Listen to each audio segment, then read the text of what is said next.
Headline sponsored by Butico Kullu shawl. Butico Kullu शॉलों की दुनिया में अपनी अलग पहचान बनाने वाली एक सफल बुनकर सहकारी सभा।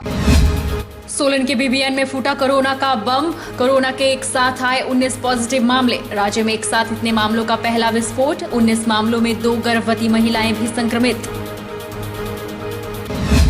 मंडी जिला में एक और कोरोना पॉजिटिव मामला। दिल्ली से आए व्यक्ति को ढांसीधार कोविड केयर सेंटर किया गया शिफ्ट। परिवार के अन्य सदस्य और टैक्सी ड्राइवर भी संस्थागत क्वारंटाइन। मुख्यमंत्री ने कांगड़ा चंबा संसदीय क्षेत्र की वर्चुअल रैली को किया संबोधित। बोले, राज्य के लोगों को चिंतित होने की नहीं आवश्यकता। बाहरी राज्यों से आए लोग संस्थागत क्वारंटाइन में। और जोगिंद्रनगर के लड़भड़ोल में आवारा बैल ने वृद्ध महिला को किया लहूलुहान। क्षेत्र के 4 व्यक्तियों को आवारा बैल कर चुका है घायल। प्रशासन ने अब तक नहीं की कोई कार्य। नमस्कार, आप देख रहे हैं आज 24x7। मैं हूं जनीशा। प्रदेश के सोलन में सोमवार दोपहर हिला देने वाली खबर आई है। बीबीएन में एक साथ 19 मामले सामने आए हैं। सीएमओ डॉक्टर राजन उप्पल ने जानकारी देते हुए बताया कि बीबीएन में 19 पॉजिटिव मामले आए हैं। 19 में से 5 वो लोग हैं जो पंचायत पूर्व प्रधान और भाजयुमो नेता के संपर्क में आए थे और 2 गर्भवती महिलाएं भी हैं, जबकि कुछ मामले रैंडम सैंपलिंग के सामने आए हैं। इसके अलावा क्वारंटाइन किए गए लोग भी संक्रमित पाए गए हैं। हैरानी वाली बात है कि अब तक हिमाचल में इतने मामले सामने नहीं आए थे, लिहाजा माना जा रहा है कि राज्य में एक साथ इतने मामलों का पहला विस्फोट है। बीती रात ऊना में भी 7 संक्रमित पाए गए थे। डिस्ट्रिक्ट सोलन में बद्दी बरोटी वाला एरिया में 19 मामले पॉजिटिव आए हैं, जिसमें से कि अगर हम इसको थोड़ा विस्तार से देखें तो जो गुलरवाड़ा में पॉजिटिव आया था परसों, 4 उसके प्राइमरी कॉन्टैक्ट हैं। 9 जो है वो हमारे ऑलरेडी होम क्वारंटाइन में थे और 2 गर्भवती महिलाएं पॉजिटिव आई हैं और बाकी जो केसेस है वो ILI के केसेस। तो टोटल हमारे 54 केस हो गए हैं, जिसमें से एक्टिव 30। तो अभी ऐसे काठा में ही रखा जा रहा है और आगे हमने अपना सारा बद्दी बरोटी वाला एरिया सील कर दिया है। निरशौक अस्पताल में दिल्ली से एक कोरोना पॉजिटिव मरीज के पहुंचने का मामला भी सामने आया है। कोरोना पॉजिटिव मरीज को मंडी के ढांसीधार में स्थित कोविड केयर सेंटर शिफ्ट किया गया है। स्वास्थ्य विभाग से प्राप्त जानकारी के मुताबिक उनके साथ आए परिवार के अन्य सदस्यों को संस्थागत क्वारंटाइन में रखा गया है। स्वास्थ्य विभाग से प्राप्त जानकारी के मुताबिक मरीज की उम्र 39 साल है और वे जोगिंद्रनगर की लड़भड़ोल तहसील से हैं। उनका परिवार दिल्ली से 2 टैक्सी करके आज सुबह 11:15 बजे करीब नीरचौक मेडिकल कॉलेज पहुंचा। वे कुल मिला के 7 लोग हैं। सीएमओ डॉक्टर जीवानंद चौहान ने बताया कि मरीज ने 11 तारीख को दिल्ली में टेस्ट करवाया था और वो पॉजिटिव आया था और अब मंडी जिला में कुल मिलाकर 4 पॉजिटिव मामले हैं जो कोविड केयर सेंटर में दाखिल हैं। हमारे यहाँ मंडी जिला में दिल्ली से 2 टैक्सी आई और सवेरे वो मेडिकल कॉलेज में पहुंच गई। उन 2 टैक्सियों में 5 लोग सवार थे, जोगिंद्रनगर के रहने वाले हैं। और जब उनसे पूछा गया तो उनमें से एक गाड़ी में 2 लोग थे और उनमें से एक जो आदमी है, मेल है, वो उसने 11 तारीख को दिल्ली में टेस्ट कराया था और वहाँ पॉजिटिव आया। दूसरी गाड़ी में भी 3 लोग सवार थे, लेकिन वो पॉजिटिव नहीं थे। तो वो मेडिकल कॉलेज में जैसे ही पहुंचे तो वहाँ मेडिकल सुपरडेंट से उन्होंने कांटेक्ट किया और मेडिकल सुपरडेंट ने उनको फिर चेक करवाया और उनकी रिपोर्टें देखी। तो एक आदमी जो पॉजिटिव था उसको हमने कोविड केयर सेंटर में ढांसीधार में रख दिया उसको। और जो बाकी के जो उसके साथ 4 लोग थे फैमिली के, वो और 2 ड्राइवर जो दिल्ली से उनके साथ आए हैं, उनको क्वारंटाइन सेंटर में रखा गया है एडमिनिस्ट्रेशन के द्वारा और उनका हम 7 दिन बाद टेस्ट करेंगे। तो कुल मिला के मंडी में अब हमारे पास अपने जो मंडी जिला के केस हैं उसमें 2 पॉजिटिव केस बचे हैं। एक पहले भी हमारे पास दिल्ली से एक केस 9 तारीख को आया था, वो भी कोविड केयर सेंटर में रखा है और एक ये केस आज आया है, इसको भी कोविड केयर सेंटर में रखेंगे। तो टोटल हमारे पास अपने 2 केस हमारे मंडी जिला के हैं और 2 केस बाहर के पॉजिटिव हैं और 4 केस हमारे पास अब कोविड केयर सेंटर में हैं। बाकी हमारे 22 में से 2 ऑलरेडी डेथ हो चुकी थी और 18 लोग हमारे ठीक होके घर चले गए। आपको बता दें कि मरीज के अलावा उनकी मां, भाई, भाभी, भतीजा और साथ में 2 टैक्सी ड्राइवर हैं और मरीज को ढांसीधार स्थित कोविड केयर सेंटर में शिफ्ट किया गया है। परिवार के अन्य सदस्यों और ड्राइवरों को जोगिंदरनगर में आयुर्वेद फार्मेसी हॉस्टल में संस्थागत क्वारंटाइन में रखा गया है।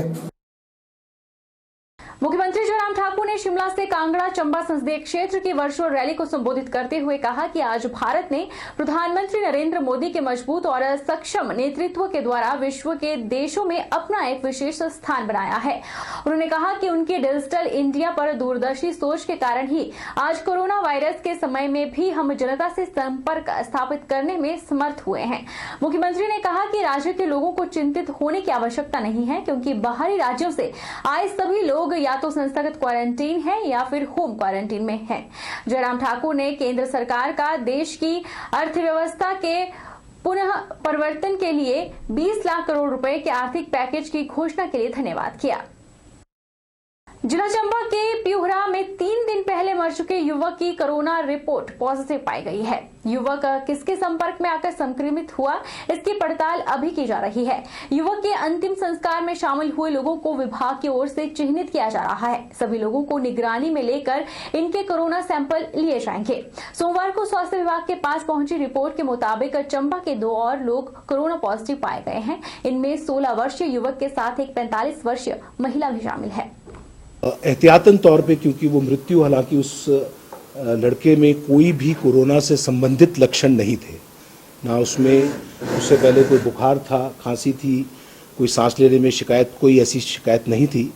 मगर फिर भी चूंकि ये मृत्यु हमारी डिक्लेयर्ड कंटेनमेंट जोन में हुई थी, इसलिए एहतियातन तौर पर हमने मृत शरीर से ये सैंपल लिया था और कल रात 12 बजे के करीब इसकी जो रिपोर्ट हमें प्राप्त हुई उसमें ये सैंपल पॉजिटिव पाया गया। एक महिला भी और पॉजिटिव आई है जिसका रिपीट सैंपल किया गया था। ये 45 वर्षीय महिला है, प्यूरा पंचायत की ही, प्यूरा गांव की ही। इसके करीबन 20 कंटैक्ट हैं जिनका हम आज सैंपलिंग कर रहे हैं और जो लड़का जिसकी मृत्यु हुई है इसके 55 कंटैक्ट्स की हमने पहचान की है। इसमें से वो लोग भी शामिल हैं जो अंतिम संस्कार में इसके शामिल हुए थे। कोरोना वायरस के चलते लॉकडाउन और अब अनलॉकडाउन 1 के चलते खाने पीने वाली चीजें बेचकर गुजारा करने वालों पर दैनिक खर्चों के लिए आर्थिक संकट हो रहा है। वहीं नूरपुर के सुलियाली गांव में ग्वालियर से रोजी रोटी कमाने आए गंगाराम ने अपनी दास्तान सुनाई। गंगाराम पत्नी और 2 बच्चों के साथ गांव में एक किराए पर दुकान लेकर रह रहा है और एक बच्चा गांव में रहता है। गंगाराम पिछले कुछ सालों से सुलियाली गांव में गोलगप्पे की रेहड़ी लगाकर अपना और अपने परिवार का गुजारा कर रहा था। गंगाराम ने बताया कि कोरोना वायरस के चलते लॉकडाउन और अब अनलॉकडाउन 1 होने पर बहुत ही कम लोग गोलगप्पे खाने आ रहे हैं, जिसके कारण अब उनका और उनके परिवार का खर्चा उठाना मुश्किल हो गया है। लॉकडाउन कर्फ्यू के दौरान राशन भी मदद के तौर पर मिल रहा था, जो अब नहीं मिल रहा। काम कम होने पर परिवार के सभी लोग आम उठाकर उसे काट कर सुखाने का कार्य कर रहे हैं ताकि बाद में बेचकर गुजारा चला सके।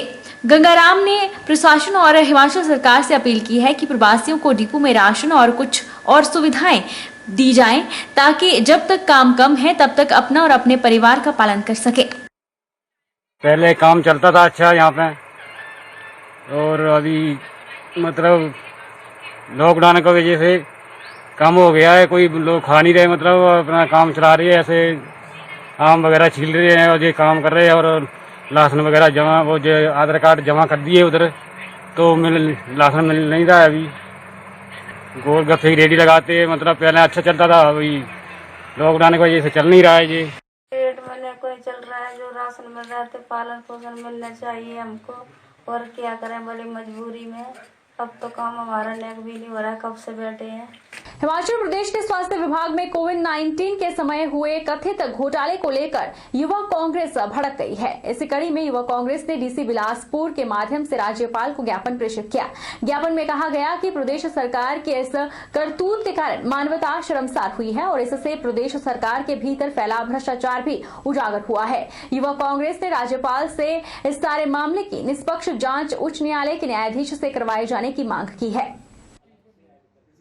आज प्रदेश युवा कांग्रेस के सौजन्य से हमने पूरे प्रदेश में युवा कांग्रेस ने एक धरना विरोध प्रदर्शन किया है। इस विरोध प्रदर्शन के जरिए हम मांग करते हैं कि प्रदेश के मुख्यमंत्री अपनी पोस्ट से इस्तीफा दें, क्योंकि हम आप सभी ने देखा कि पिछले कुछ दिनों में प्रदेश में जो स्वास्थ्य घोटाला हुआ है स्वास्थ्य उपकरणों को लेकर, उसको मतलब जो हमारे बीजेपी के प्रदेश अध्यक्ष हैं उन्होंने इस्तीफा दिया, जबकि प्रदेश के मुख्यमंत्री का इस्तीफा बनता था।